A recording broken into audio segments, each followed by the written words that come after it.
We could win this war. We can win this war? Okay, well, joining us from Orlando, Florida, is the man in that clip, Anthony Dream Johnson, who says he wants to abolish feminism and make women great again. No, but it also says, with the trademark, make women great again. For women, always great.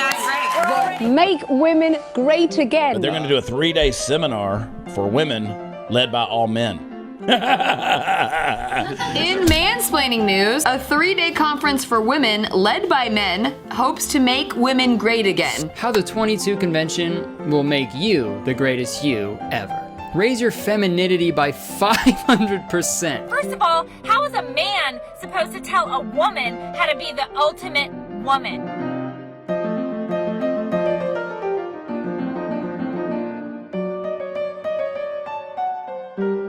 But women need to be taught how to be great again. Not my words. We do. Like how to land a husband, how to lose weight, how to pop out a bunch of kids. Why do men think they need to fix the problems of women? Well, it says the world's ultimate event for women. In Orlando, Florida, that's going to be the scene of the crime. It's Mansplaining Palooza, and say no to the toxic bullying feminist dogma. Taught by men to make women great again. Taking the stage now is the founder of the 22 convention. You're in for a treat, Mr. Anthony Dream Johnson. Anthony Dream Johnson. Anthony Dream Johnson. The first president of the manosphere. It's run by all men, which promises to, quote, make women great again. This course is guaranteed to raise your femininity by 500%. Together, we will make women great again. Excuse me, I'm mansplaining here. She said there's nothing radical. Welcome to the inaugural 22 convention put on by the 21 Summit. Taking the stage now is the founder of the 22 convention. You're in for a treat, Mr. Anthony Dream Johnson. Thank you, George. Thank you. Morning, ladies. I'm back for my opening address yesterday. I appreciate y'all once again coming here to the first ever 22 convention. I just realized and kind of discovered, thanks to Socrates, that we have the youngest attendee ever of any of our conventions at 8 weeks old. So give it up for the 8-week-old baby. Make babies great again. Should be the greatest woman ever. Yep. Anyways, for my talk, the title is Motherhood First, #Motherhood First.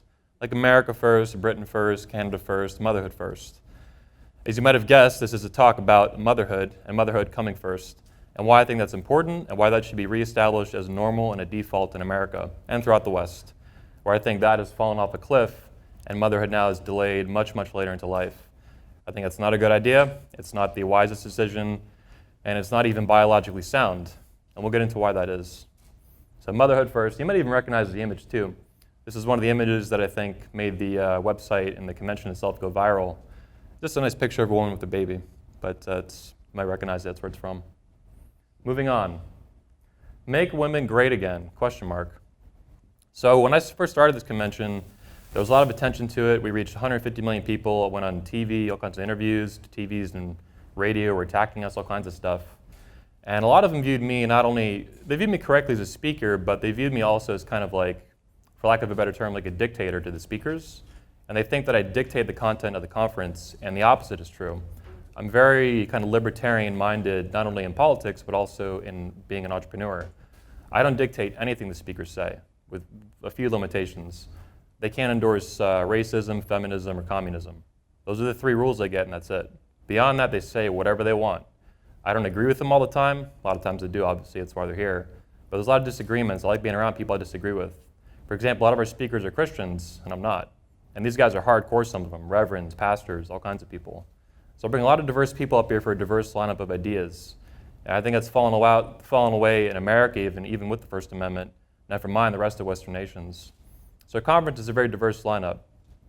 Anyway, with Make Women Great Again, as a founder, I've become kind of super associated with the hat, which has actually been around since 2018 when I first found it and fell in love with it.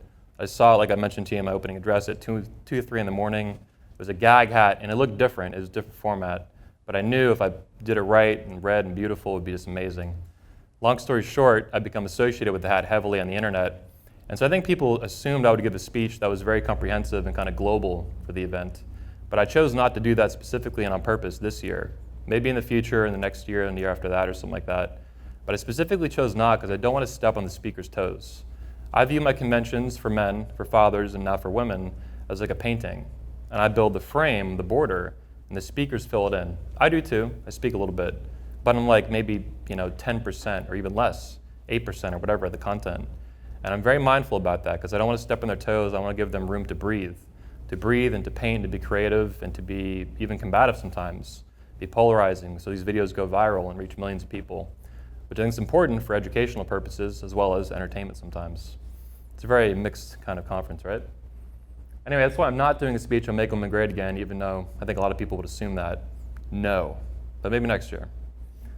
So motherhood first is a topic I chose. I chose it specifically before I went on TV, and I knew I'd be asked that question with Good Morning Britain and Piers Morgan and Susanna Reid earlier this year. And I am following through on that now with a whole speech on that. And we're going to get into that even more here. This speech is also about ending what I believe to be a war on motherhood by feminism and by feminists today. I think abortion is an example of that. And again, I'm not a Christian, I'm actually an atheist. So I'm not speaking to that from a religious perspective at all. I'm speaking to it as an American and as a man, and my ideas related to politics, individual rights, and human life. So again, not into Christian, but I'm atheist. But I do believe there's a war on motherhood, and it's not just abortion, that's just one component of it. That's part of a larger map. And they wage war, I think, not just culturally on motherhood, but on fatherhood as well. That's why I have a conference dedicated to fathers to restore fatherhood and restore patriarchy from a strong fatherhood, masculine perspective. Like Coach Greg was talking about, a masculine voice and a masculine authority figure in the home, which is a very positive and very good thing, most of the time, by far. So this is a speech about ending the war on motherhood, and I really think it's unhealthy that feminists have done this. Abortion is a good example, but it goes beyond that. I've seen women defending my conference and me on the internet, mothers and single, young women as well, and they get blasted for just agreeing with me in any way, shape, or form, even if it's different from me, even if they're agreeing with me but disagreeing with some other things. They get bombarded with negative comments and memes, all kinds of disgusting stuff. You should look around, Google Anthony Dream Johnson and these conventions, you'll see all kinds of wild stuff. But I really believe this is true. There's a war on fatherhood and motherhood and family, and feminists leading the charge on this. And in my view, no one's really doing anything about this at any meaningful scale in the culture. Political conservatives are not doing crap about it. They talk a little bit about family values, but it's mostly just smoke and mirrors. Not always, but mostly. Beyond that, there's not a whole lot for it. Christianity too, I think, for example, they talk a lot about family too. As Pastor Michael Foster talked about yesterday, feminism has invaded the churches and massively changed it, all of them. Not just one of them like the Catholics or the Baptists or whatever, all of them. And feminism, as I see it too, is extremely widespread. It's throughout all the religions, it's throughout all the schools, it's throughout the governments and everything. It's completely widespread through culture, it's dominated everything. So there is a war on motherhood in my view, and fatherhood and family, and I want to end that, and I want to change that. And this speech is one stepping stone for that, along with this entire conference, and the hat, and Make Women Great Again. Let's talk about the state of women today, as if you haven't heard enough about that already, from my friends and other speakers that you've enjoyed so far. So these are two articles related to the same thing. A couple years ago, there was a study that came out, but it's not just a study. This has been studied extensively for decades and decades and decades. And it's about female happiness self-reporting through massive questionnaires and studies that go out. Female happiness has been declining for decades and decades and decades. Right now, it's the lowest it's ever been in history, in American history anyway. This is a paradox, and this is reported on the New York Times and the Guardian, as well as actual more formal academic places. This is a paradox, as feminists call it even. They're confused by this. They have more feminism than they've ever had. America, for example, is more feminist in 2020 than it's ever been, than 2019, than 2000, than 1940, all that, right? We're more feminist than we've ever been by a mile. So why are women less happy than they've ever been? And I say less happy because that's just a euphemism. The women, at least in terms of studies and massive questionnaires like that, they're more miserable than they've ever been. That's a non-PC, non-politically correct way of saying that, rather than they're unhappy. No, they're miserable. That's what that means. And I think feminism is directly related to that. Now, correlation is not causation. You can't just say we have more feminism, therefore women are miserable, but it's certainly an interesting point. I think there's a lot to it to break down. We'll get into a little bit of it. But this is very, very well studied, and the feminists even agree. And for them, they write articles about it, and it's confusing to them. To me and to my buddies in the manosphere, this whole manosphere community that we're giving you this convention from, it's not confusing. This makes a lot of sense. And it's getting worse and worse and worse. It's worse now than it was 10 years ago. It's worse now than it was a year ago. So this is a problem we need to look at as part of making women great again. Continuing on that timeline, this is an article from CBS News, and there's a lot of articles, and this came out in 2017. Alcoholism is skyrocketing for women over 50. And there's some more associations with that, like Michael Foster talked about yesterday. Psychiatric medications are skyrocketing for men and women, but especially women. It's outpacing the men, and they're drinking themselves basically to death. This is not good. Alcoholism is a serious problem, in general, but for women to see it happening in women over 50, that's a big and unique and specific problem, to the point that it generates major mainstream media articles. And I think, so this is women over 50 is what their study was from. It was pretty well established and pretty well done and all that. I think we're going to see more articles now, say in 2021, 2022, and all that in the years to come. You're going to see articles saying now alcoholism is skyrocketing for women in their 40s and then their 30s. I don't know if it'll make it to the 20s, but maybe. Basically, it's the female unhappiness that keeps increasing, misery from feminism, in my view, and other associated problems, and people want to numb the pain. What do? Alcohol. They could do other drugs too, obviously, and psychiatric medications, antidepressants and stuff, but alcohol is cheap, easy, everywhere. So this is not that surprising, and it's sad. As much as I'm a huge asshole on the internet, I don't like seeing this. I love my country, I love my countrywomen, even if they don't like me a lot of the time, even if we're combating and butting heads online.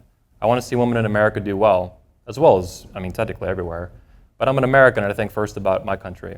America first, motherhood first. So it's a big problem, and I want to help solve it. And drinking, not good. And it's, again, one more illustration of what's happening to women, the state of women today. Another one is this: fertility rates plummeting. This is from The Atlantic. They've done a lot of articles on the manosphere and stuff like that, and they're very pro-feminist. It's just a major mainstream media kind of website. You would see the exact same article come out of the New York Times or anything like that, The Guardian and stuff. So it's the misplaced fears about the United States' declining fertility rate.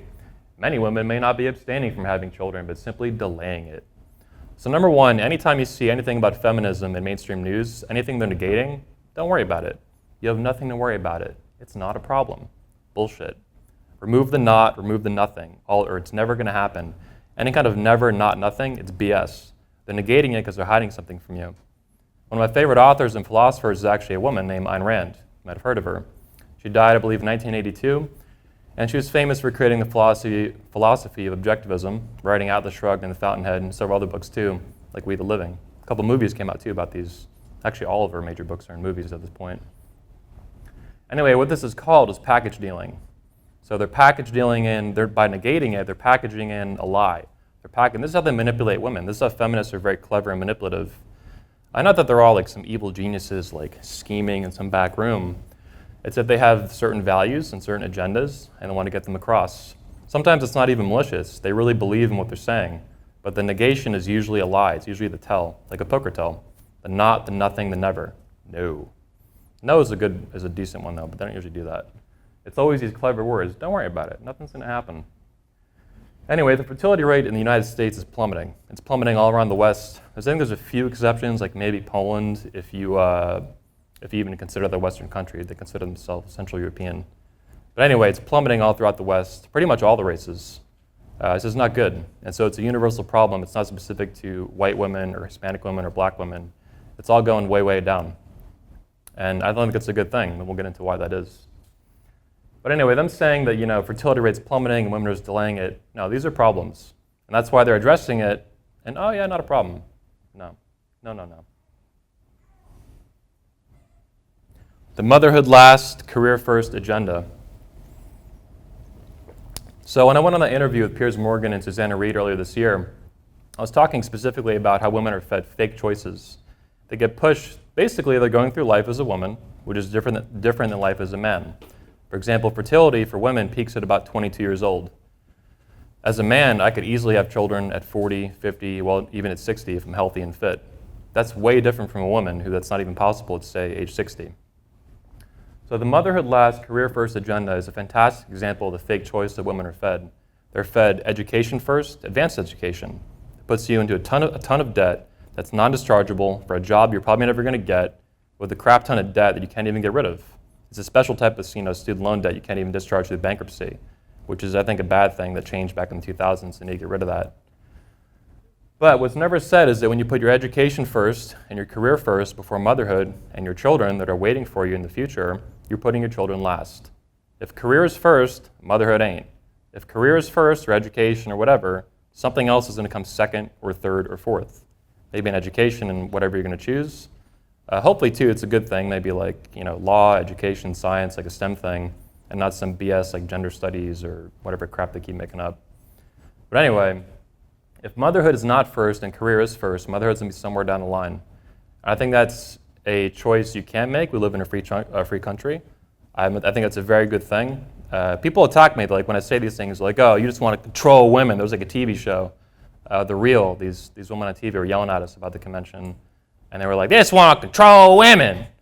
That's really how, you can go listen to it on YouTube. It's called The Real. Type The Real, Make Women Great Again. It should come up. It's pretty funny.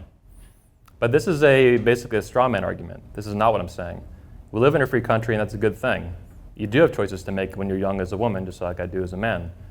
But you need to make the best choices you can, and women being fed choice, the forcefulness of that choice that feminists promote to young women that are 19, 20, 23, whatever, they're pushing you to a specific life path of choices, and they're not revealing all the details. So young women today, by putting motherhood last, I think are making a very dangerous choice, and they're doing it without all the facts, not even remotely all the facts. They're doing it from a place of ignorance, in a place that's a lacking wisdom that you would typically get as you get older, or if you had a strong family, or a strong extended family, and things like that have fallen out today throughout the United States. I do want to mention too, by the way, that we talk a lot about family values, well, some people do anyway, in America, and people then talk about the collapse of the family, the nuclear family. But really a bigger problem perhaps, or at least a huge problem that's co-occurring alongside of it in an auxiliary way, is the collapse of the extended family. People no longer get to grow up and know their aunts and uncles and grandmothers and grandparents and grandfathers as much as they used to. And I think that's a very bad thing, and I think extended families should play a huge role, and traditionally I believe they did. You got to know these people a lot better and you were a lot closer to them. There's certain reasons to that are not entirely feminist related. Technology, industry, the economy changing, all that. But culturally, there should be a fabric of keeping extended families close, or at least in close contact. And technology, of course, can be a helper for that too now. But anyway, the collapse of the extended family is a big problem, and not enough people talk about it, except one of my good friends, DDJ, on YouTube, and the RedMat group. Anyway, if motherhood is not first and career is first, motherhood is going to be last or second or third. That's a big problem, and feminists don't want to own this. But they've been promoting this night and day for decades and decades and decades. And the rise, the epidemic of single motherhood, which is now for the black community in America at about 70%, which is crazy. I mean, it's massively high. For Hispanics and white women, it's about, or the race is about 40%, which is huge. I mean, 100 years ago, single motherhood in America, the rate was 2%. For it to be now over 40% on average for all the races is bananas. And it keeps getting growing and growing and growing and growing. The other speakers have probably talked to you about this at the event. So feminists have had a huge role in downsizing motherhood and downplaying it, minimizing it. You can just do it later, and we're going to get into a little more here. But they need to own this. They need to own it, but we need to call them out. You can have it all, never settle. Yep. One of my friends posted this on Instagram. I think Elliot Holstaff posted this one, actually. It's a great meme. So, like I mentioned with feminists, a lot of what they do, as Ayn Rand would call it, is package dealing. They sell you these great things. You can have it all, baby. I mean, it's a great promise, like politicians, right? Give you a bunch of free shit. You can have it all, baby. Don't worry about it. It'll be fine. Everything you want. You want the career, you want a bunch of kids, you want an amazing husband, super badass alpha male. You can have it all for free. Just do what I tell you. No. By the way, the other speakers have kind of talked to you about, look up everything I say. I don't expect you guys, ladies, to believe anything I say off the bat. Look it up, check it, verify it all you want. Anyway, this is a very effective thing that they've said to women that have really roped them into a lot of bad decisions. You can have it all, never settle. And there's 1,000 feminist slogans like this and hashtags you can find, these mantras they have. Eat, pray, love, and all this stuff. It's very negative messaging that just sounds very positive. It's concealed. It's hidden. But this is, women say this. They say, when I'm young, I see women all the time say this stuff on the internet, I just want to find myself. And when they're young, they have a lot of eggs. As you guys might have heard from my good friend Stefan Molyneux at our convention last year, he was famous for going after, I think, Alyssa Milano or somebody on Twitter. He told her that her eggs were all dying. Because by age 30, for women, 90% of your eggs are dead. They're gone. Basically, the fall off is exponential, not linear. And that's a big thing that women don't even know. I can guarantee you that I can go meet women in Orlando here at bars and clubs that are 25 years old. They don't have a clue that almost all their eggs are gone by 30. And by age 37 or 38, I think it's like 97%, 98%. So it's an exponential fall off. There's other problems associated with this too that we're going to get into. But anyway, when we're young today, they say they want to find themselves, and they're out partying, just going bananas these days. And then they're a little bit older, and this is actually a picture of her now vomiting into I've had some girls after this too, but I'm a strong woman. Now they're running out of eggs, now that they're 30, hitting the 30 wall maybe. And then finally, no eggs are left in the carton at the bottom when she's like 35. And at 35, if you don't know this, that's actually called an advanced maternity age. I learned this a couple years ago, or a geriatric pregnancy. And this is actually still a modern description by modern medicine. So if I say this and on the internet, and women get mad and stuff, the feminists, this is actually what it's still called. And I guess some, in our PC culture, people get offended by this. But that's what it is. Men in the manosphere and whatever, doctors, they didn't make it this way. If you're religious, I guess God created nature and whatever, but I just view it as nature. Men and women are different, and women by age 35, it's an advanced pregnancy that has more risks for the child, birth defects, more risks for the pregnancy itself, more risks for childbirth, and complications through all that. Never mind bouncing back. Never mind breastfeeding your child. Never mind raising the child and being a mother with a little kid running around, like terrible twos and stuff. I love babies, but I love kids. But they go banana. They can go wild, I was a rascal, as you can imagine, as a kid. So men and women are different. We're going to bring it all together a little bit. Most young women today in America really have no idea that peak fertility is around 21, 22 years old. When you're the most fertile, the most beautiful, the most fit, the most healthy you'll ever be in your life, the most ready to have children.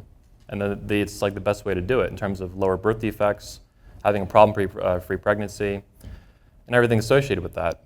And motherhood first, this is what this means. My grandmother had my uncle at 16 years old. Now, by today's standards, that's like really young, but I can guarantee it's a lot better than 36 or 40 or 39 like we're seeing today. We see the egg carton. This is a funny meme and all that, from a certain perspective anyway. But women today are also freezing their eggs. This is a new technology, and they're freezing their eggs and then freezing them. And then, by the way, that's a high failure rate. Another thing that it's hidden from women. There's these feminist articles tell women to, freeze your eggs, you'll be fine, do something, be a mother later. Number one, the failure rate's really high. Number two, it's expensive. Number three, what is more unromantic than getting married in your mid or late 30s and your husband has to jerk off into a cup to then impregnate your unfrozen eggs? Like, this is delusional. It's like, I'm glad the technology exists, I guess. Like, it's interesting that we've been able to do this. But then it's also like some sci-fi Gattaca Blade Runner crap. And this is not romantic. This is not loving. This is not wise. There's still problems associated with pregnancy, even in trying to have babies later doing this. It's really bizarre that this is becoming normalized. That it exists, okay, we live in a free country. That this is normalized and it's fed like it's going to be this great thing, no, total BS. And they sell it with sweet lies. It's never the feminists will never yell this at you. It's always sold sweetly. You can have it all, baby, just delay it. Don't worry about it. No, don't freeze your eggs. Keep them fresh, healthy, like at the store.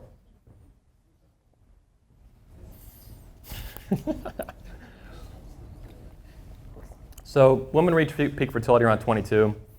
Even as a guy in the manosphere, I didn't know that a couple years ago. And I guarantee young women today don't know that. And that's a big fact. And if you know that, just one fact, and choose differently, okay. Most women don't even know this. 90% of your eggs are dead by 30. Geriatric high-risk pregnancy at 35.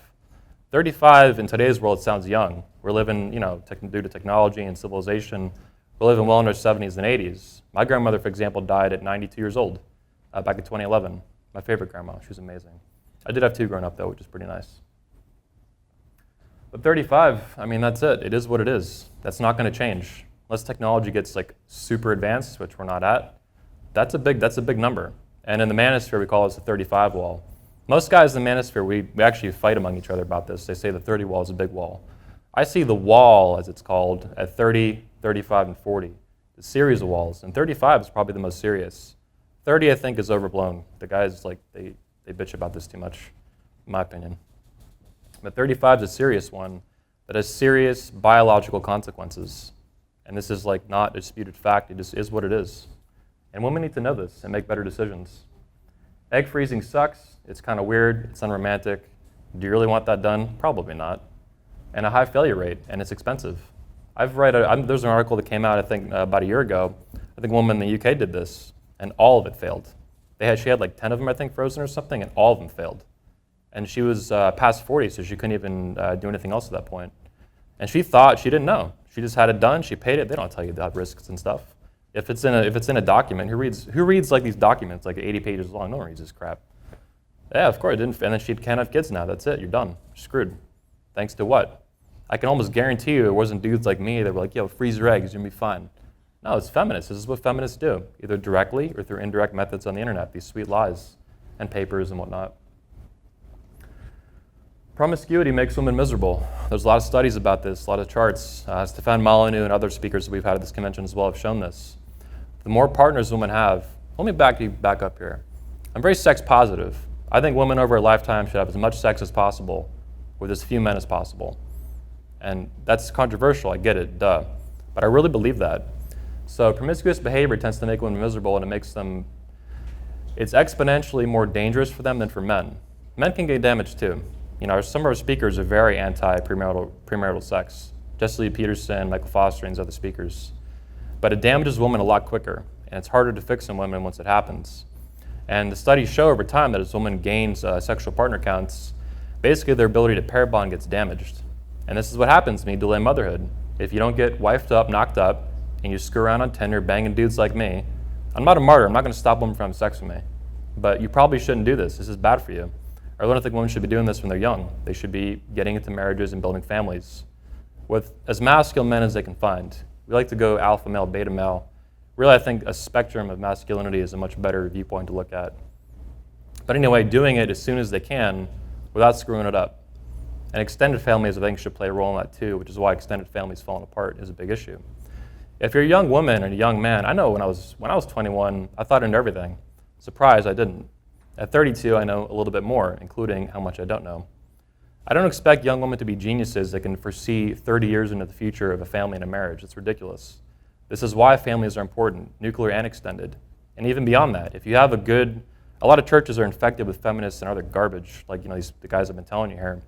But if you have someone you know in a church or some sort of organization you're part of, look into that and get their insight. People who are not, especially, families are good and useful, but they're close to you and they could be biased. They could have their own agenda, right? Even if they mean well. People who are a little more distant from you, they're going to have less of a bias, I think. And they can give you some more feedback to make better decisions. And it is important, I think, to stay married and not get divorced. Again, I'm not religious. I don't think anyone's going to hell if they get divorced. Although sometimes on Twitter, I troll people with this. It's a lot of fun. But they should make the best decision you can, as soon as you can, to get married and build a family and become a mother, if that's what you choose to do, knowing as many facts as you can. And they should do it without screwing it up, which is hard, and it's not risk-free. Even the best decision, even with the best facts and the best families and the best influences, it's not a guarantee. There are no guarantees in life. The best thing you can do is make the best decision you can that's wise and admirable, and you get influence from people that you trust that give you different viewpoints. That's why this convention, for example, like I said, is important that we have diverse viewpoints. I don't dictate what these guys say. They just do what they want. I'm very open-minded like that. So feminism has made women alcoholics. Well, let's back up here. Radical feminism, I think, has made women miserable. I do think there's a link there. You can't just kind of throw that out the window at it, that correlation, causation, all that. But to me, this is kind of a no-brainer. But feminism has been getting increasingly radical the past couple of decades. I think it's really gone off the rails the past 10 years, and women are less happy than they've ever been, to the point that this is confusing to the feminists. It's not. I think feminism has contributed massively to women becoming alcoholics and taking a lot of psychiatric medications which are not going to work. If they do work, it's kind of a short-term thing, and you can get hooked on them, all kinds of problems. Getting off antidepressants, for example, is a big deal. And they should tell you this when they prescribe them. Delaying motherhood can lead, like I mentioned, to barren wombs and empty homes. We'll get into this some more in a second. Cat babies and cat kingdoms. Disclaimer, I'm a cat daddy. I love cats. My sisters call me the cat daddy because I feed like stray cats and stuff. Kind of a crazy cat guy. I love cats. But, we'll get into it here. So this is another meme. So women tend to accumulate a lot of cats, and in the manosphere, there's a lot of jokes and shit about this. I think cats are the right idea, but the wrong species. So cat babies, good idea, but wrong species. And human babies, like the one over here, that's a much better idea. So I think women have, becoming a mother and first of all being a woman, femininity, you have an instinct to nurture small things that need your help, like children that love you and that you love them. Cats are basically a replacement for this, for women who delay motherhood too long and too much. They really want children. And this is why, as men, we warn other dudes, like, watch out for the crazy cat lady, because it's a replacement for when she makes bad decisions, she's replacing these babies that she doesn't have with cat babies. And again, I love cats. If you like cats, that's great. Just don't have like 10 of them and no babies. Human babies first, cat babies second. And then she's eating cat food, drinking the wine and stuff. This is super common. That's why guys make memes out of it. I know it can be kind of mean and offensive and stuff, but there's a reason. Stereotypes are not literally true 100% of the time, but they get made typically because there's a lot of data for it that people see out in the real world. And then you see it in stand-up comedy, and you see it in memes, and you see it on the internet. There's a reason this was made. I didn't make this. Somebody made this. So cat babies, right idea, wrong species. Get the species right.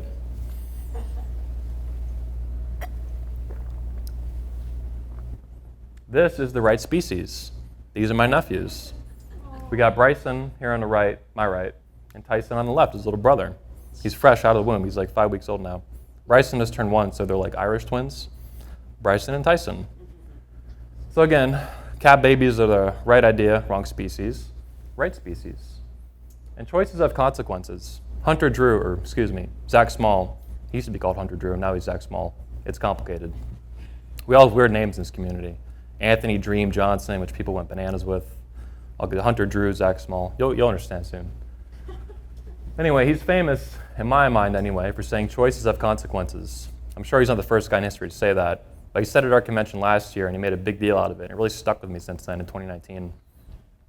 The choices have consequences. They can have, consequences can be bad, but they can be good, and we call them benefits. You put motherhood first, and most women probably should, if they want to be happy and live a great life. And you could do whatever you want later. And the internet, I should mention too, obviously, technology and the internet have really changed a lot for women who want to do something. If you really want to build a business or work some kind of career, you can A, do things later, or B, you can do things part-time, and C, you can do things from home. I've worked from home my entire life.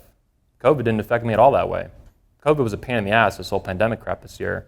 But as far as me working, I kept working, 80 hours a week or whatever I do. I work a lot. I love this job. I really love doing all this stuff. This is amazing. Before I get off track, though, there's a lot of options for putting motherhood first. You can still work and do other things. Too many tangents in my head here. Anyway, benefits of good choices, like my little nephews, Bryson and Tyson. I want to mention, too, there's an important point with this. I have 2 sisters, so I got a couple. I got a pair of them, right? I got the older one and the little one. The little one just turned 29. Now she got 2 babies, doing good. I said unlimited babies, and then she made unlimited babies. There's gonna be more on the way too. But I've noticed since she was born. I was 3 years old when she was born, and I remember when she was born, the day she was born at the hospital down in Cape Coral, Florida. So I've seen her grow her entire life. And I'll be honest, until about 4 or 5 years ago, she wasn't doing that great. Then she kind of changed her life around. She did very positive direction, we'll say. And now with the babies, she's doing better than I've ever seen her. Just like Michael Foster said yesterday to you, women become efficiency machines and they become mothers. They become focused and they become mature and become patient and a lot of very good characteristics for your personality. Not that men need these too, right? But I've seen my little sister become more mature and more patient and more feminine and happier than I've ever seen her in my life. She radiates it now. She loves it. And she just, grew these 2 just boom, boom, back to back. And there'll be more too. I can't wait. Maybe they need to wait like probably a couple years this time. But these two came out pretty fast. We'll see. But she's loving it, and I'm loving seeing her do that as her brother. And I'm so happy for her, but I'm so proud too. She's 29. I've never been more proud of her in my entire life. And I think a lot of young American women would be a lot better off choosing this route than, working at Starbucks or something like in their 20s and goof around on Tinder. It's just stupid. This is a lot smarter, much better, much more fun too. So women need to get, when they're young, they need to get wifed up, knocked up, to live happy.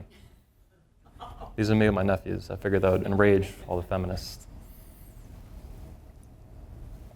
I say these things because they're polarizing and offensive, but I really mean them, and I mean them in a positive way.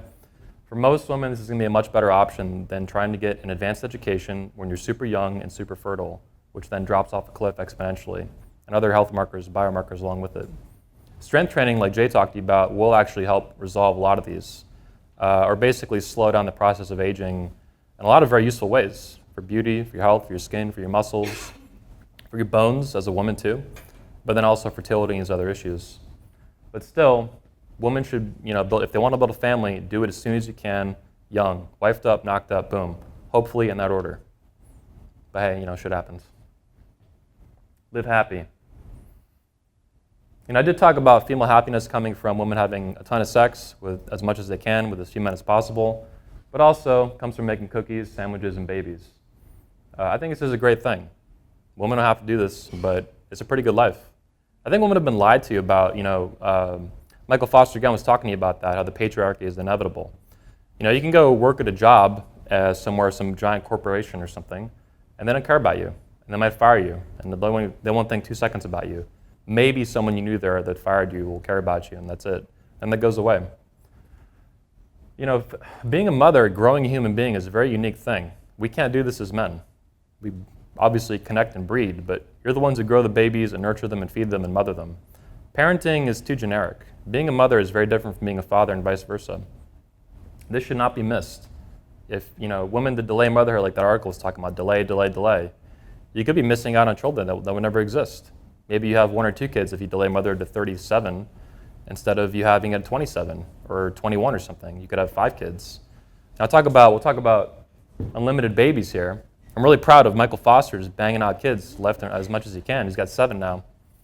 He actually, it's funny because I interviewed him a few weeks ago for the first time, Michael Foster in the Redman Group, my podcast show. And he talks about how he says his wife doesn't like it, but I think she does like it. I think it's not right. I think she loves it actually. He calls her his grape because she's like a grape he's going to squeeze into a prune. He's going to squeeze all the babies out of her. He's got 7, which that's a lot of kids, especially today. But I think women should have unlimited babies. And when I say this too, this triggers the crap out of people, but it's a great thing. Women should have as many babies as they want without getting bullied. And that's another thing I see too. When I talk about women having a lot of kids, I think it's a great thing. And they should also, most likely put a man's preference for babies too as a priority, as an act of submission. That's what Michael's wife is doing, Michael Foster. He wants a lot of kids and she's going along with it, but he's the one leading that relationship. And then she's his grape and he's a squeeze her into a prune, which is pretty funny. But women also get bullied when they defend me on the internet about women having a lot of children and building big families. They get bullied. And feminists will deny this bullshit. Go on Facebook or Twitter and type 22 Convention or Make Women Great Again, and you will see vicious and nasty women that are feminists and just raging pissed off. And so it's BS. They really go after it. They say it's, building families and marriage. They call marriage now for women a lot of times. They call it internalized misogyny, internalized patriarchy. It's all bullshit. Babies and families and an awesome husband and a life like that make women happy. Certainly, this is a super viable path that I think most women are happy with. Much better than building some career at a corporation that doesn't give a shit about you. No. You want to do that later or build a business or do something amazing? Choose wisely, because it can be done. Women have done it. Ayn Rand has said is a good example of that. Janice Fimengo is another one. But choose wisely.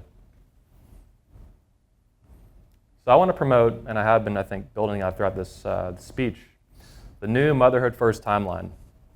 So again, young women today, they graduate high school with men, okay. Then they try to, I think, mimic men in college. They go after the same things, they go the same pace, even though they have completely, fundamentally different reproductive life timelines, exact same behavior pattern. 18, now we go to college, boom. Getting all this debt, that's probably a bad idea for men and women. They do this. Now they get out. They go to more schooling or whatever. They go to some apprenticeship or something. Then they go to try to build a career. Then all of a sudden they're 29 and they're freaking out that they're going to hit 30. Then try to like settle down real quick, or maybe 34, 35. Try to build a family real quick. No. Motherhood should come first. This is a better timeline. What we're doing here, and the reason I wanted to flip this like that, there's something very specific here. Motherhood first is the inverse of what women in America and throughout the West are taught to do today, what they're actively encouraged and pushed to do. We need to flip how most women operate in America on its head, completely. Motherhood first, put your career and education second. If you want to do that.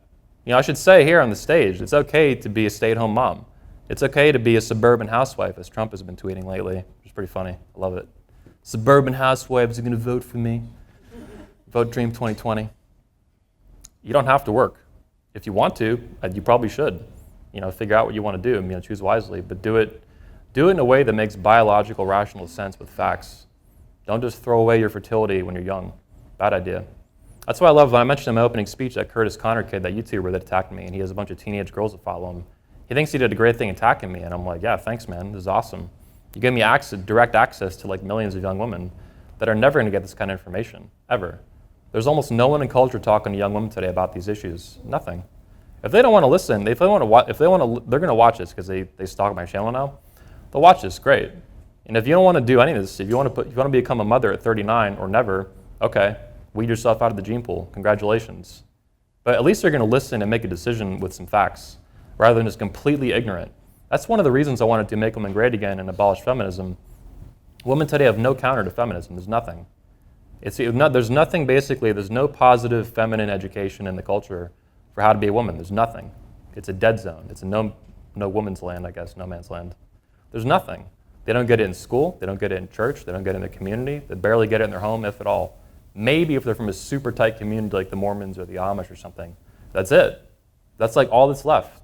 Otherwise, it's like Tanner Guzy calls it the wastelands outside the Mormon community. And that's in a positive way, an aggressive way to put it, but in a way he's right. It's the Wild West out there right now. I've been on the dating market for 5 years now, and it's pretty wild out there. It's pretty wild. I call it like Mad Max or Mad Maxy. Anyway, motherhood first. And this is the inverse of what women are taught today. But nobody talks about it. They put motherhood last? No. Motherhood first. Like I mentioned, Ayn Rand, and then Janice Fiamengo, one of my good friends, Janice Fiamengo, she came on. She'll be here next year at the convention. Neither Ayn Rand, who's famous, author, philosopher, all that, many presidents and people have talked about her over the years as an influence. Paul Ryan, Trump has mentioned her, Obama mentioned her, Reagan was influenced by her. I mean, she's an amazing, amazing woman, great woman, but she was not a mother. Motherhood is not mandatory. You don't have to get breed, you don't have to get wifed up and knocked up. But most young women are going to be happiest, I think, with this path in life. And that's hidden from them, and it's delayed, and it's manipulated for them, and it's stupid. They need to learn the facts and make better decisions. And it's okay to be a stay-at-home mom. It's okay to be a housewife. But again, you don't have to. And there have been great women. I love these women. Ayn Rand and Janice Fiamengo. So you have options. And it's part of living in a free country. That's a good thing. So in the manosphere for men, we have an author called Dr. Robert Glover. Maybe you've heard of him. He's a marriage and family therapist for, I think, like 30 years now. He's a PhD too, so he's a PhD in it, not just a master's. He has a famous book for men that's really awesome and super well respected. It's sold millions of copies. It's called No More Mr. Nice Guy. And maybe you've heard the saying, nice guys finish last. You probably experienced this in your own life. Some nice guy in the friend zone, and he has like real estate in the friend zone. He like lives there. He buys like city blocks and the shit, right? All the girls are friends with him, and women hate him, basically. Anyway, nice guys do finish last. It's not attractive when guys are not too nice, not kind, which is a good thing for men, I think, with women, especially the woman they love, like a husband and a wife. But nice guys finish last, and it sucks for them, and we teach them to not be nice. Stop being a pushover, stop being so fucking nice, be a badass, be hard, have a fucking edge to you, to your soul as a man. For women, it's the opposite, because men and women are different. Nice girls finish first. And I posted this, that's so it would be associated with motherhood first, obviously. This is a great meme that came from Lori Alexander. She's a blogger, The Transformed Wife. Great lady. I follow her on Twitter a lot. I've talked to her a lot through email. Super great. I love her. But she made this image, this meme. This was about 2 years ago, and it went super viral. It went just bananas everywhere. It drove the feminists nuts. And it's a meme where it says, "Men prefer debt-free virgins without tattoos." This is a true statement, and that's why I think it enraged so many people. She spoke an unspoken truth, and she's very Christian and all that, like some of our speakers here. I love this image, and it's very, it's a great association with "nice girls finish first." That's the truth. If you want to win as a woman, as a young woman who's watching this on video or whatever, you're 21 years old, you don't need to be strong and independent. These are masculine traits. Men are not attracted to strong, independent women. We already have that in truckloads. We don't need that in our lives. We want things that we don't have, softness and femininity and things like this. So nice girls finish first, bad girls finish last. This kind of woman gets like half a dozen kids or 7, like Michael Foster's wife. Bad girls get like 1 kid or no kids, and they get no husband. They end up single moms. Not good. Broken families. So motherhood first. That's my presentation. Motherhood first, America first, Canada first, Britain first. Build families, get wifed up, get knocked up. Thank you.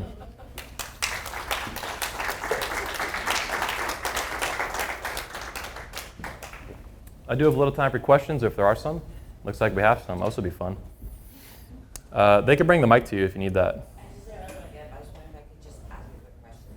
We want to get it on audio. They'll bring a mic to you. Okay. Yeah. We'll let her go first, and then we'll bring it to you. Yep. Thank you. You can go.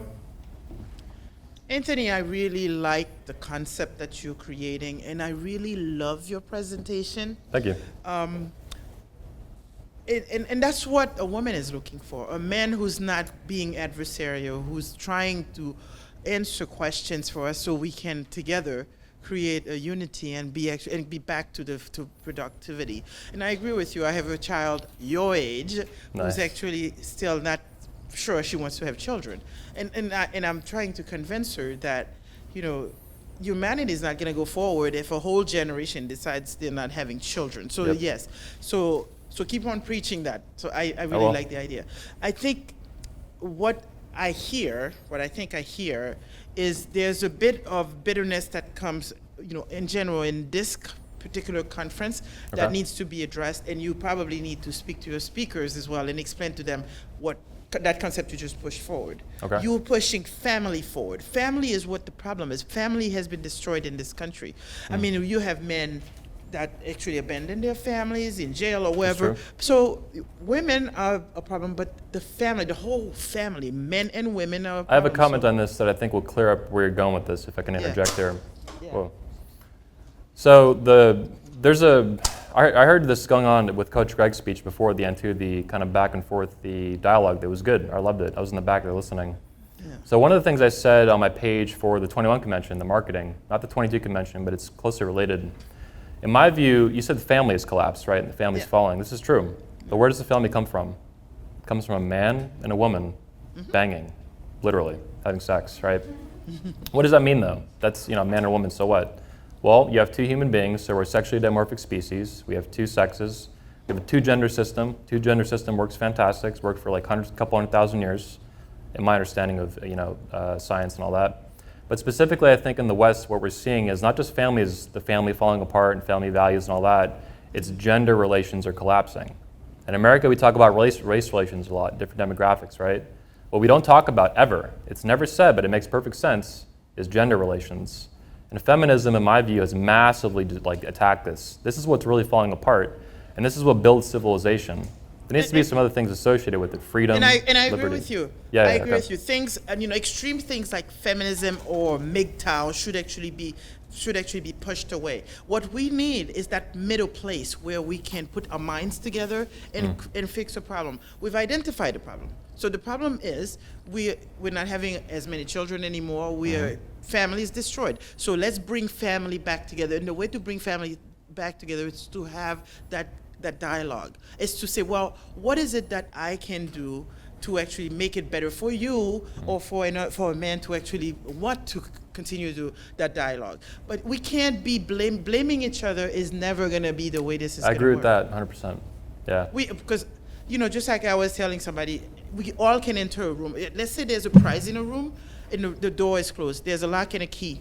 We cannot enter with the lock only. We cannot enter with the key only. We need both. So we have got to put our minds together. I know a lot of good women that are saying exactly what this group of men are saying. Well, what happened to the good men? Yeah. Well, the men are saying, well, what happened to the good women? All the Jezebel and whatever. That's not true. There's plenty of good women out there. There's definitely a relationship between the masculine and the feminine that's falling apart, and it sucks for everyone.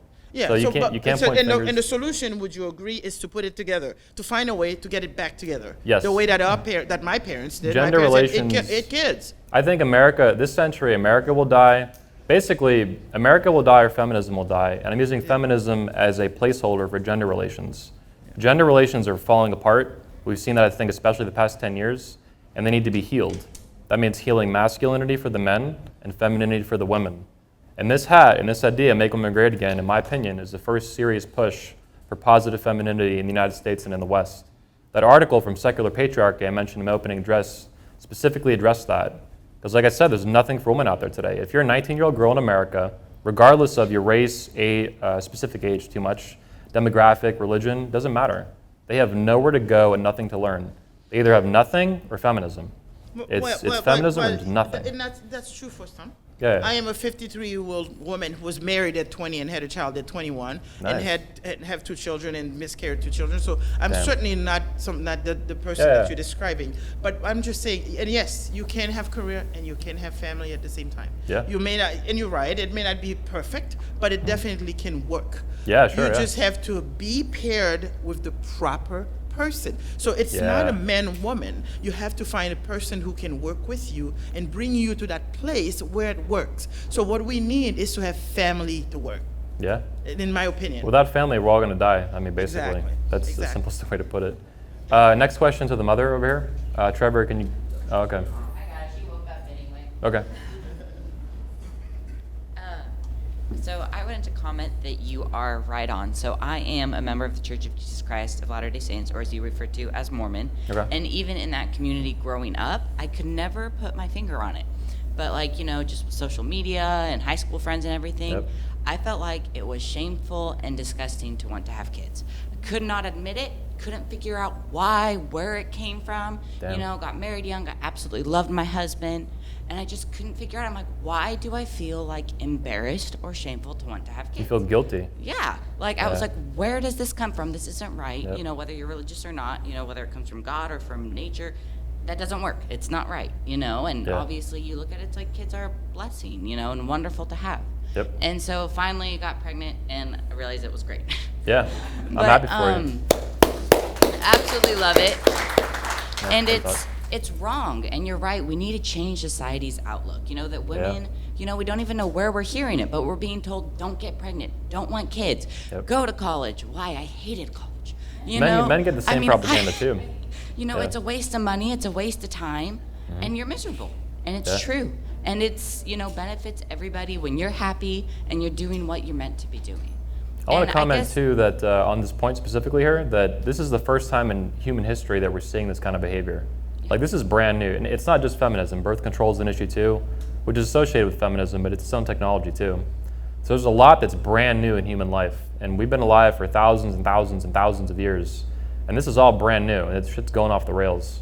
Oh yeah, and it's just unprecedented, and it's women, our youth are being taught, don't do this, and you're right. Yes, if you're young and you're not in a good relationship, obviously you should abstain. But, don't screw up. When things are right, it's healthy and it makes you happy and everybody happy. Yeah. And I guess I just wanted to, add that comment to what you were saying, but I do have a question. Okay, yeah, shoot. Yeah. So my best friend since I was 6, she's like my sister, we're like the same person. She already graduated college, and even the last couple of years before she graduated college, she's dated guys, and she just cannot seem to meet people, or like meet a strong guy. Like she, thought she found a good guy, and then he thought, oh, you have a good job, I don't need to have a good job, I'm gonna stay at home and do nothing. Yeah. And she got sick of that. And now especially with COVID, she's like, I feel like meeting online, guys just want to hook up. I don't want to do that. Yep. How do you recommend people go out and meet realistically? Especially in this day and age, she works from home now. Yeah. Where do you meet people? You go to bars and you meet alcoholics or guys that just want to hook up. Yeah. You go online, it's the same thing. Yeah. So number one, 2020, I thank you for the question and the comments. Number one, 2020 is super bizarre. So let's hope this new normal crap just dies like immediately as fast as it can. Because that really has screwed up dating even worse. And it was already falling off a cliff into pit of hell, just to use a phrase, right? So I'm not even going to comment on 2020 because this is just ridiculous. This whole year is just absolutely insane. And it's made things even worse, like I said, with an already, Socrates talked to you about the sexual marketplace. The sexual marketplace is collapsing if you look at it like a stock market. It's just bananas out there. It's the Wild West. As far as where to meet, I would recommend this. Specifically, guys, stay off Tinder and Bumble. Stay off. Delete the app. Don't download it. Stay away from it. Poison. Number two, she should consider looking in unseen or unthought of places, meaning think outside the box. So you're right, bars and stuff, you might get lucky, meet some guy, but most likely you're going to meet a lot of guys that are going to be drunk, hitting on you super aggressive, and they just want to bang. And a lot of them will probably tell you that because they're drunk. So stay away from that stuff if they can. Look in places where she's not looking yet. So if she does maybe, I wouldn't say yoga, but in Florida I love the beach, for example. So I do try to meet women out at the beach. I go to Cocoa Beach, hang out with Tony Bruno, George Bruno's brother actually. So just have her step back and pause and look in places that she's not looking yet. And yeah, stay away from the common ones, bar and all that. Okay. Maybe common interests. I'm not super big on common interests and stuff, but I do think common values are useful for a relationship. So that could be something too. Yeah. But stay away from the negatives and look for something positive that's kind of unusual. That's really helpful. Thank you. You're welcome. Appreciate it. Yeah, maybe a library. Yeah. Oh wait. Last answer though. She can go to the 21 convention and to meet the men. Yeah. 20. I'll sell them off one by one. $1,000 a piece. Okay. Welcome. I've got a question about how are you addressing the new demon against motherhood, which is environmental footprints and all that kind of overpopulation climate stuff. change, and it So seems to be having an impact. People are buying it. Yeah, so my view, just to throw it out there, my view on overpopulation and all this crap, I just call it feminist conspiracy theories. I hear people who even are not feminists, just average people talk about this, and I'm like, I don't think this is a thing. So it's BS. They need to look up the science on it. They need to do some research and stop accepting things without skepticism.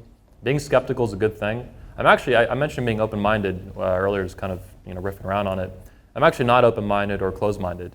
I like Ayn Rand's view of being open or active or closed-minded. She had a third one called being active-minded. And that means being open-minded, but not so open that your brains are falling out of your head. And with this overpopulation stuff, I'll say it this way. Extreme claims require extreme evidence. And with a lot of climate change stuff and overpopulation, to make and change massive life decisions like when to build a family, when to get pregnant and grow a human being inside of yourself, this is all just a bunch of BS nonsense. It's the latest propaganda. In 5 years, it'll be something else. And in 5 years after that, they'll bring it back around. It's all garbage. So hopefully the culture gets a lot healthier, more positive, and rationality kind of gets back into the forefront. And that means, extreme claims should be thrown out the window. If you think the world's going to end in 12 years, like AOC said, you're a fucking idiot. This is the dumbest shit I ever heard. Pardon the French, but yeah. Next question. I want to thank you for the information that I got from your talk. I'm sorry I didn't get to hear it all, but I'm the adult leader for a group of young ladies between the ages of 11 and 20. We teach these young ladies to get ready for life. And I was talking about you should have your babies young. And I got almost attacked by some of my girls because they have been so inundated in the schools about having a career and a path to go on, that they have to get their way on that. And I had one little girl, we do a lot of talking when we travel from one place to another, and she was in the back seat of the car, and she says, well, I just want to get married and have a baby. And it was like somebody dropped a bomb. Wow. And all of the other girls were like, yep. Why? Why do you not want to be somebody? And I then turned around like the lion I am, I guess, and said, what do you mean be somebody, anybody who would raise children is the greatest calling you can have. And that little girl is growing up without a father, and she has looked to my husband in the fatherly realm a lot of times. A lot of my girls come from broken homes, and that girl who jumped on her so badly is now looking the other way. She's looking to be. So maybe I'm making an influence, but I really wanted to thank you for the information I got. You're welcome. Because I'll pass it on. Yeah, and a quick comment on what you brought up. I appreciate the comments here. Feminists have basically delegitimized successfully. They're very successful in the PR campaigns. They have delegitimized motherhood and wifehood as jobs, and basically keepers of the home. These are real jobs. They're important. They're very fucking important. And they're hard, and they're serious, and they're tax-free. That's important. They're tax-free too. There's a lot of theories that a lot of what feminists, not feminists, but socialists wanted basically, to get women into the workforce and out of the home, someone's got to raise your kids. You know, schools and daycares, strangers basically, and then they get taxed. And you go to work somewhere, you pay tax. If you perform, you know, as a wife and a mother, you're saving a lot of money by performing those duties in your home, you know, like raising your kids rather than paying someone to raise your kids. Never mind the benefits of actually raising your own offspring. But they've been very successful in delegitimizing and their hostility. It's a very fake, like nice hostility, but it's very hostile against motherhood and wifehood, and it needs to end. And finally, I think men are getting together like here and saying something about it. We're pretty combative, we're men, you know, we say a lot of pretty wild, high testosterone shit, but I think that's what's needed. And that's why feminists have really killed off masculine voices to the point that they've vilified, you know, men speaking out by calling it mansplaining, which is why I've now taken the term and stolen it. We're mansplainers now, the best in the world. Next question. All right. So, to Priscilla's point about social pressure to avoid doing the rational thing, which would be having your children when you're young, there's also an added reward system built into this propaganda machine wherein you are praised if you have your children young without the man. You can literally get paid to have illegitimate children. And they will advertise it. There's billboards all over this country. There's other countries too, like UK. Everywhere, every woman knows, and if she doesn't know, she knows someone who knows which agencies and which applications to fill out. And unless you do it that way, there is something fundamentally wrong with you. And even men push this on women, and I don't think they realize that they're doing that. We call them Vichy males. Like Vichy males, the Vichy yes. French, the Vichy males. And they, unfortunately, appear to be in the majority. I think a lot of them may be borderline, not like psychologically borderline, but somewhere in the middle. Those are like the true purple pill type of guys, you know what I mean? Oh, I really want a feminine woman, but I'm not exactly a masculine man type of thing. And then there are just, like I always talk about it, there's just a series of catch-22s, and I think what really needs to happen is, yeah, I know doxing is scary and, you know, all this stuff, but women really do need to see more men being more vocal and upfront and looking them dead in the eyes in personal interactions and hearing, like, give women the permission. Are you telling me women love mansplaining? I think I love mansplaining. I'm sure, yeah. All women do. Last question, we got one more? Yeah. Are you predominantly from Florida? Oh yeah, I'm a Florida man, 1,000,000%. Okay. Have you ever been to the Midwest or more north? I just went. I went to South Dakota. I loved it. Have you been to the South, like Louisiana, Mississippi, kind of like the Deep South? No, only Georgia would be the closest I get to that. Yeah. Okay. I'm just asking because I'm wondering if you've noticed a cultural difference between the North and the South as far as families and child raising and things like that go.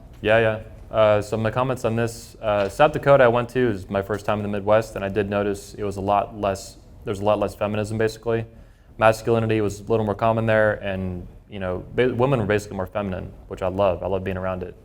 And in Florida, especially Orlando, a lot of tourist town, you don't have a lot of that. It reminded me of Poland. I went to Poland last year twice, the country, for about a month total last year for a convention we had there in Warsaw. And I loved it. And I loved it particularly because masculinity and femininity were so common and so abundant there. So it was a big shift I noticed in just living life there for a month. I loved it. South Dakota was a step towards Poland, but Poland was substantially higher, more masculinity and femininity, better, healthier gender relations, basically. I've been to Texas a little bit, but only Austin, which I don't think really counts. So yeah, in Florida is very different. Florida is the South. Technically, we're like as South as you get. But yeah, Florida, we're a very special place. There are a lot of Florida women and the Florida men are pretty wild. Just look on the news. There's a reason these are memes. But yeah, I worry about Florida. I love it. I was born and raised here. I want to die here if I can someday. Yeah, it's definitely not as good as the Midwest, I'll tell you that. Midwest is a step in the right direction. I want to maybe move there someday, maybe get back and forth, become a snowbird, basically. Transform into a snowbird.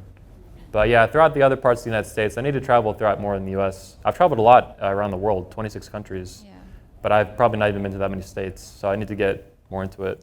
Food for thought, I guess, would be if you could go to Louisiana or Mississippi. I married a man who is from Mississippi, and it was a very big culture shock because all of his family lived on family land. Wow. Aunts, uncles, grandma, everybody. Yeah. And it's very different.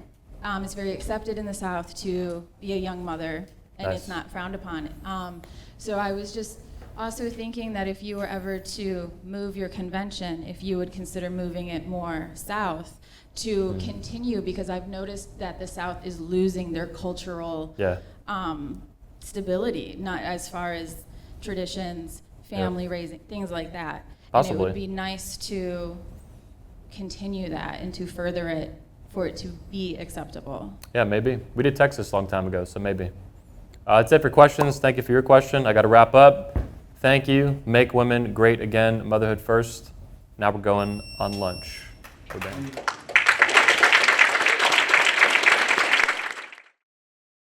We could win this war. We can win this war.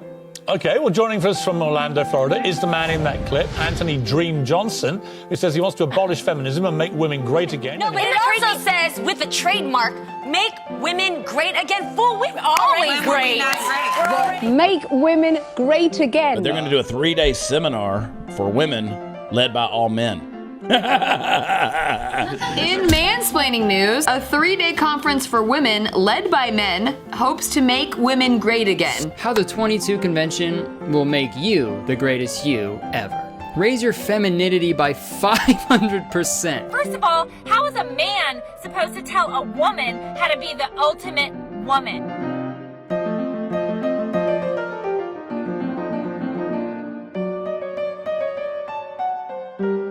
But women need to be taught how to be great again. Not my words. We do. Like how to land a husband, how to lose weight, how to pop out a bunch of kids. Why do men think they need to fix the problems of women? Well, it says the world's ultimate event for women. Yeah, Orlando, Florida, that's going to be the scene of the crime. It's Mansplaining Palooza, and say no to the toxic bullying feminist dogma.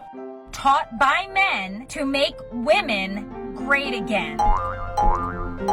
Taking the stage now is the founder of the 22 convention. You're in for a treat, Mr. Anthony Dream Johnson. Anthony Dream Johnson. Anthony Dream Johnson. The first president of the manosphere. It's run by all men, which promises to, quote, make women great again. This course is guaranteed to raise your femininity by 500%. Together, we will make women great again. Excuse me, I'm mansplaining here. She said there's nothing